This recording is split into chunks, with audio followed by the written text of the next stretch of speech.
Hello दोस्तों। तो गर्मी का मौसम नज़दीक आ रहा है और आपको चाहिए आपके घर के लिए एक अच्छा रेफ्रिजरेटर, फ्रिज जिसका ठंडा पानी देने के लिए आपको यूज़ हो।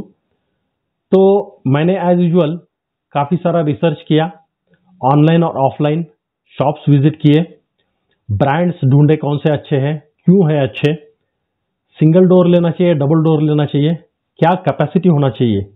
तो ये सब हम लोग देखेंगे मेरे इस गाइड में। तो मैं हूं महेश, ट्रेकबुक इंडिया से, और 30 साल रिसर्च एंड डेवलपमेंट में इंडिया के टॉप ऑटोमोटिव कंपनी में काम करने के बाद मैंने अर्ली साइन ऑफ किया सो दैट मैं अपना देश घूम सकूं। तो लो चलो चलते हैं इस छोटे से गाइड में। पहले हम लोग देखेंगे कैपेसिटी ऑफ फ्रिज क्या होनी चाहिए।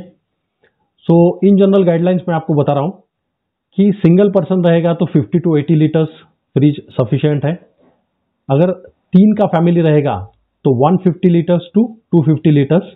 जनरली 3 या 4 लोग रहेंगे तो 150 टू 250 सफिशिएंट है मेरे हिसाब से। तो इसके लिए मैंने इस स्पेसिफिक वीडियो के लिए 190 टू 200 लीटर्स का फ्रिज लिया है जो इन बिटवीन है। तो 3 या 4 लोगों के फैमिली के लिए वो सूटेबल रहेगा। अगर आपका फैमिली 5 का है तो 250 टू 330 लीटर्स, और अगर फैमिली मेंबर्स 6 और अबव है तो 350 टू 490 लीटर्स का फ्रिज लेना चाहिए।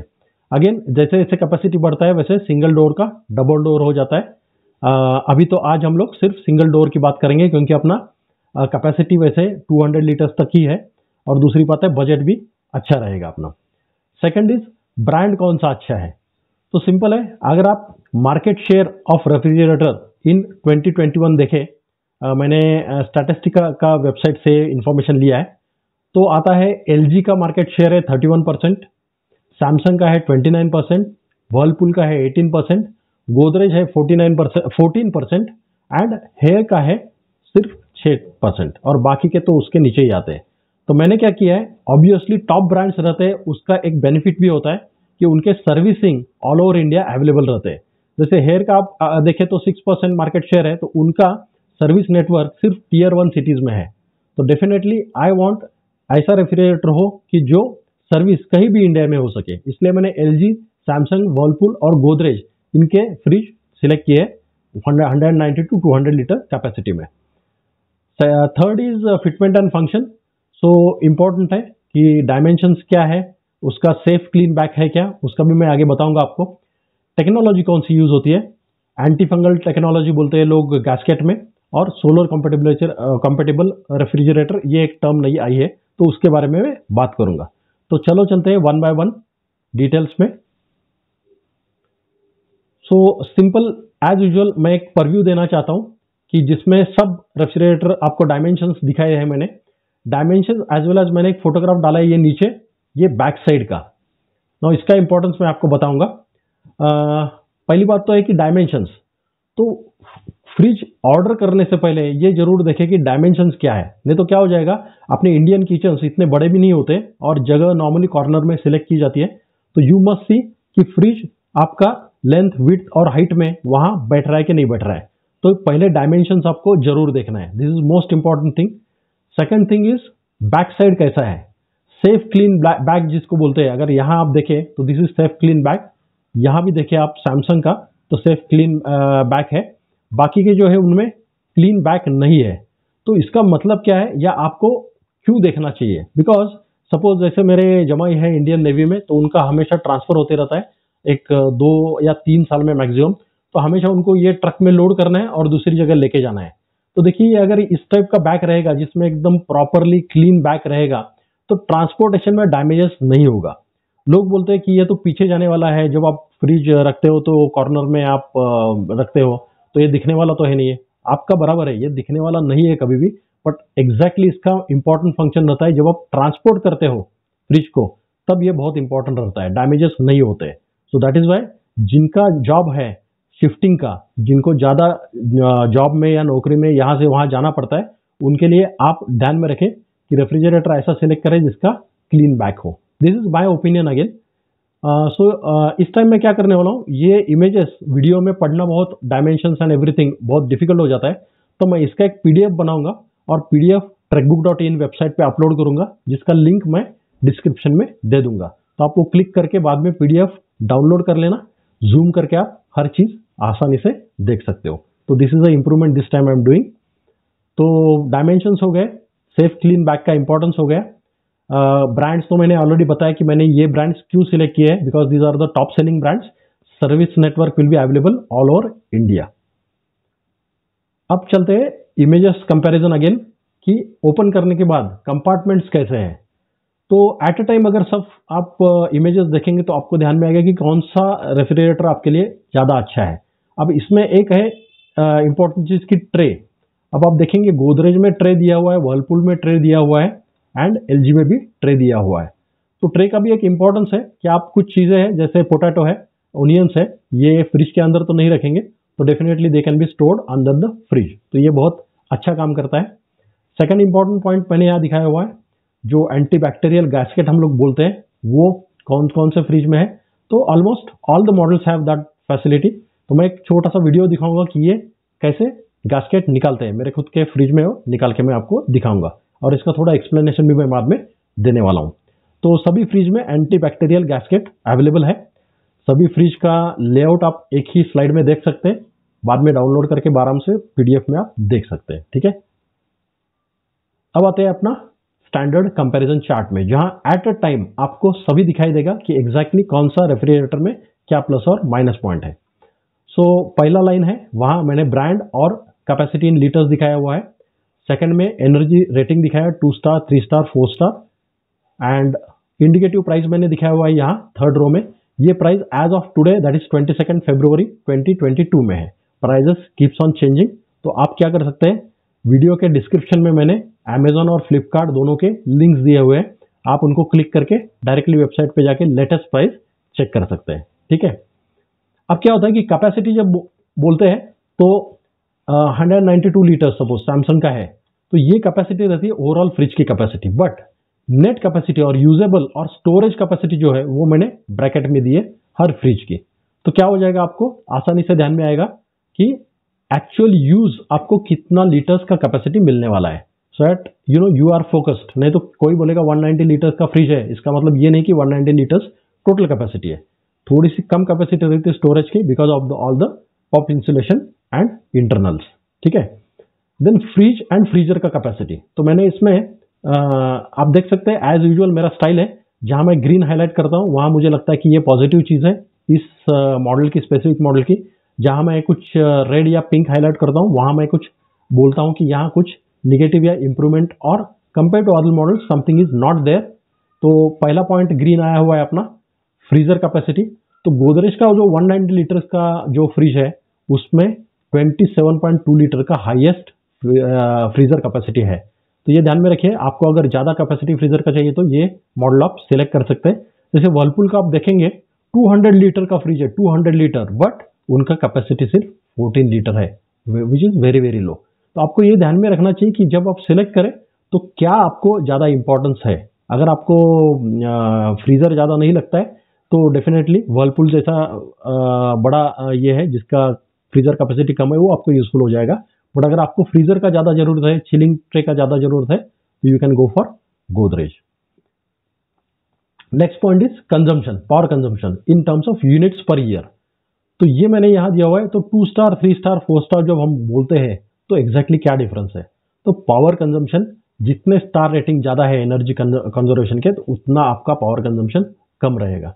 बट स्टिल अपने को तो पैसे के मायने में समझना चाहिए ना। तो मैंने क्या किया, यहाँ सपोज यहाँ एलजी का 190 लीटर का फ्रिज है जिसका 131 यूनिट्स पर ईयर कंजम्पशन है, और सपोज आप लेते हैं ये सैमसंग 192 लीटर वाला 203 यूनिट्स पर ईयर कंज्यूम करने वाला।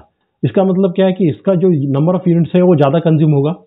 तो अभी पुणे में जो रेट है इलेक्ट्रिसिटी का वो मैंने यहाँ नीचे दिया हुआ है 4.67 रुपीज। तो 5 रुपए पर यूनिट हमारे यहाँ रेट है। ठीक है, लोएस्ट रेट में बोल रहा हूं। तो अगर उसकी बात करें तो 203 माइनस 131 यूनिट्स जितना डिफरेंस है उसको अगर 5 से मल्टीप्लाई करें तो आता है 365 रुपीज। इसका मतलब है अगर आप कंपेयर टू एलजी 190 लीटर, अगर मैं सैमसंग 192 लीटर्स लेता हूं तो हर साल मुझे अप्रोक्सीमेटली बिजली का खर्चा ज्यादा कितना आएगा, 365 रुपीज। अगर मैं गोदरेज का लेता हूं कंपैरिजन में, अगेन 131 यूनिट्स के कंपैरिजन में, तो 170 रुपीज़ ज़्यादा जाएगा, और वर्लपूल का अगर लेता हूँ तो 200 रुपये ज़्यादा जाएगा। तो इतना ही हर साल अपने का ज़्यादा अमाउंट जाने वाला है।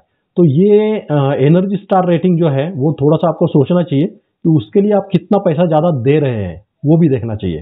तो उसके हिसाब से आपका पर ईयर अगर सेविंग पकड़ा तो शायद ऐसा हो सकता है कि यार ये 2 स्टार भी मुझे चल सकता है, क्योंकि आपका पैसा इनिशियली बचने वाला है। तो ये भी आप ध्यान में रखेंगे।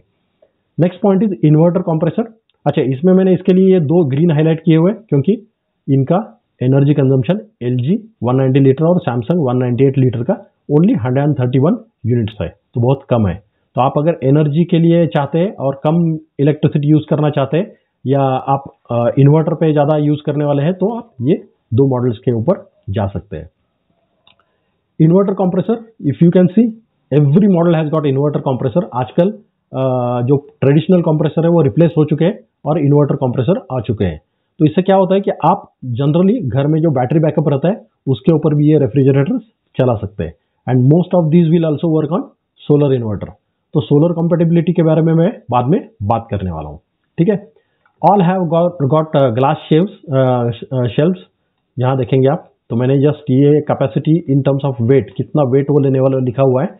अभी इतना हाई वेट कैपेसिटी है सबका कि इतना तो हम लोग फ्रिज के अंदर कभी डालने वाले हैं नहीं। 175 kg, who is going to put it?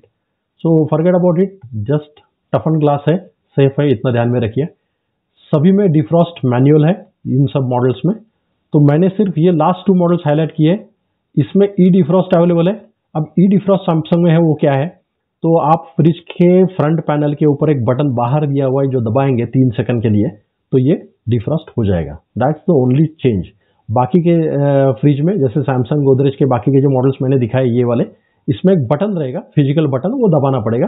Where इसमें एक इलेक्ट्रॉनिक बटन रहेगा जो बाहर से दबा सकते हैं। That is the only difference. ऐसा कुछ नहीं है, जस्ट किसी को अगर टेक्नोलॉजी और टच बटन्स का अगर फ्लिकआउट है तो वो इसके लिए ये मैं बता रहा हूँ। ओनली वर्लपूल का जो 200 लीटर का ये है, ये ऑटो डिफ्रॉस्ट में अवेलेबल है। सिंगल डोर में 200 लीटर में सिर्फ यही कंपनी है जो ऑटो डिफ्रॉस्ट फैसिलिटी देती है। बट अगेन, ऑटो डिफ्रॉस्ट कितना इंपॉर्टेंस है मुझे पता नहीं है। मेरे घर में जो है वो तो मैनुअल डिफ्रॉस्ट है, और मैं बीच बीच में खुद 15 दिन में, महीने में एक बार कर देता हूँ, ठीक है। फिर आती है गास्केट की बात। एंटीबैक्टीरियल और एंटी फंगल सभी में है। इसका मैं डिटेल में नेक्स्ट स्लाइड में दिखाने वाला हूँ कि एग्जैक्टली इसका मतलब क्या है। इसमें कुछ ज़्यादा है नहीं है actually, just improvement I will say compare to the traditional fridges, refrigerators. Inverter और solar compatible, yes, all are almost solar and inverter compatible. हर एक का जो वोल्टेज फ्लक्चुएशन एब्सॉर्ब करने का लेवल है वो मैंने ब्रैकेट में दिया है, जहां अवेलेबल है वहां। तो anyway, these inverter compressors are compatible with fluctuations of voltages. But मैंने देखा कि जैसे मैं अभी कर्नाटका गया था तो वहाँ इतने वोल्टेज फ्लक्चुएशंस है, in spite of having all the latest refrigerators, वहाँ क्या होता है कि कंप्रेसर जल जाता है। तो वो लोग बाय डिफॉल्ट स्टेबलाइजर लगा देते हैं। तो मैंने क्या किया है, वीडियो के डिस्क्रिप्शन में 2 स्टेबलाइजर रिकमेंडेशंस भी दिए हुए हैं। In case you feel that in your area too many fluctuations are there, मैं सजेस्ट करूंगा बेटर वे आप एक स्टेबलाइजर लगा दें। बिकॉज क्या है कि ये टेक्नोलॉजी वगैरह सब बोलते हैं, बट जब एक्चुअल जल जाता है एंड बाद में वो आपको सर्विसिंग के लिए टाइम वेस्ट होता है, at that time it cost more than investing for a stabiliser, ठीक है। तो मैं बोलूंगा कि अगर आपके एरिया में ज़्यादा वोल्टेज फ्लक्चुएशन हो तो आप स्टेबलाइजर जरूर ले लें। सेफ क्लीन बैक के लिए मैंने ये तीनों को रेडिश बैकग्राउंड में हाईलाइट किया है, चारों को इनफैक्ट, बिकॉज मैंने जैसे बोला कि ट्रांसपोर्टेशन जिनका जॉब है उनके लिए ये थोड़ा सा प्रॉब्लमेटिक है, ऐसा मुझे लगता है। तो आप जरूर ये देखना अगर आपका job time to time, city to city आप ट्रांसफर होते हैं। All the companies are giving 1 year product warranty and 10 years of compressor warranty, all. So उसमें कुछ देखने की जरूरत नहीं है। स्पेशलिटी में मैंने जो कुछ दिखाया ये सब almost different names for different technologies है, ये सब गिमिक है। डिजिटल डिस्प्ले इसमें अगर सैमसंग का 198 लीटर आपको बहुत पसंद है, डिजिटल डिस्प्ले चाहिए, आप ये ले सकते हैं। टच कंट्रोल है इसमें भी टच कंट्रोल है। एंड हाँ, ये जो तीनों है, गोदरेज, वर्लपूल और LG, ये तीनों में बेस स्टैंड अवेलेबल है, जो मैंने दिखाया था ना। एक तो स्टैंड है प्लस उसमें स्टोरेज फैसिलिटी है। तो इंडियन कंडीशंस में मुझे लगता है ऐसे फैसिलिटी होना बहुत जरूरी है, बहुत यूजफुल हो जाता है। फाइनली मैंने डायमेंशंस दिए हुए ऑलरेडी, मैंने पहले स्लाइड में ये डायमेंशंस दिखाए हुए थे, आप देख सकते हैं। ठीक है, बाद में पीडीएफ में जूम करके। तो मेरे हिसाब से रिकमेंडेशंस तो मेरे हो गए। Now coming to the what is anti fungal gasket. तो मैंने बहुत ढूंढा, फिर शॉपकीपर को पूछा, शॉपकीपर अलग अलग आंसर दे देते हैं, but anyway technically I know what is that, so I will just explain quickly. ठीक है, ये जो पुराने रेफ्रिजरेटर होते थे उसके अंदर जो गैस्केट रहता था ना, ये निकाल नहीं पाते थे आप, तो ये परमानेंटली फिटेड रहता था। तो बाद में कंपनियों ने क्या किया, क्योंकि ये गैस्केट के अंदर ही सबसे ज़्यादा डर्टी बैक्टीरिया एंड जनरेट हो जाते हैं, बिकॉज ये कॉन्टैक्ट पॉइंट है, ओपन और क्लोज जब होता है तब। तो अभी कंपनियों ने क्या किया हुआ है, if you see you can remove the gasket. मैं आपको रिमूव करके दिखाता हूँ एक्चुअल फ्रिज में, वो वीडियो में थोड़ा सा डाल दूंगा यहाँ। तो क्या होता है कि you can remove the gasket, take it out, wash it thoroughly with the mild soap and warm water, and you can fit it back. So that is how the antifungal gasket works. Believe me, मेरा जो fridge है लाके मुझे I think चार साल तो हो गए, मैंने वो कभी निकाला ही नहीं है। मैंने सोचा था कि मैं कभी निकालूंगा, क्लीन करूंगा, बट वो क्लीन रहता है, मीन्स ऊपर से मैं वाइप करता हूँ तो क्लीन लगता है मुझे, but okay anyway I will try it once now. So that is what is first about this antifungal or antibacterial gasket. ठीक है, what is a solar compatible refrigerator? अभी क्या होता है कि सब लोग बोलते हैं हमारा रेफ्रिजरेटर अभी सोलर कंपेटेबल है। तो एक्चुअली क्या है, मेरे खुद के घर में बाहर 1 किलोवाट का सोलर सिस्टम मैंने लगाया हुआ है। तो बट मेरा फ्रिज मैं उसके ऊपर नहीं चलाता हूँ, बिकॉज मेरा सिर्फ 1 किलोवाट का सिस्टम है। तो जब भी फ्रिज चालू होता है तो एक सक्शन, एक झटका बैठता है ना सिस्टम को, तो वो सिस्टम बहुत बार ऑटोमेटिकली सोलर पैनल के ऊपर से मेंस के ऊपर स्विच ओवर हो जाती है। तो व्हाट इट मीन्स दैट कोई भी सोलर सिस्टम के ऊपर आपका रेफ्रिजरेटर नॉर्मली चल सकता है जो इन्वर्टर कंपेटेबल है वो, but your system should be capable. जैसे अभी मेरा फ्रिज ये सोलर कंपेटेबल है, बट मेरा जो सोलर सिस्टम है उसका जो कैपेसिटी है वो मैंने कम लिया हुआ है। ओके, अगर वो 2 किलोवाट का होता था तो आराम से मैं मेरा फ्रिज उसके ऊपर चला सकता था, बट वो मैं अभी नहीं चला पाता हूँ। सो जनरली क्या है, जो बैटरी स्टोरेज सिस्टम है और जो इन्वर्टर है, सोलर इन्वर्टर अलग रहता है, वो कैपेबल चाहिए लोड हैंडल करने के लिए। दैट्स ऑल, बाकी कुछ नहीं है इसमें। डिटेल्स आप बाद में पढ़ सकते हैं, बट मैंने शॉर्ट में आपको बताया हुआ है। So I think that's all दोस्तों। मेरे हिसाब से सिंगल डोर रेफ्रिजरेटर आपको सिलेक्ट करने के लिए इससे आसानी होगी। एज यूजुअल मैंने प्रोडक्ट के लिंक्स वीडियो के डिस्क्रिप्शन में डाल दिए हैं, तो आप जरूर देखना, and it will be definitely useful to you. Thank you so much and bye for now.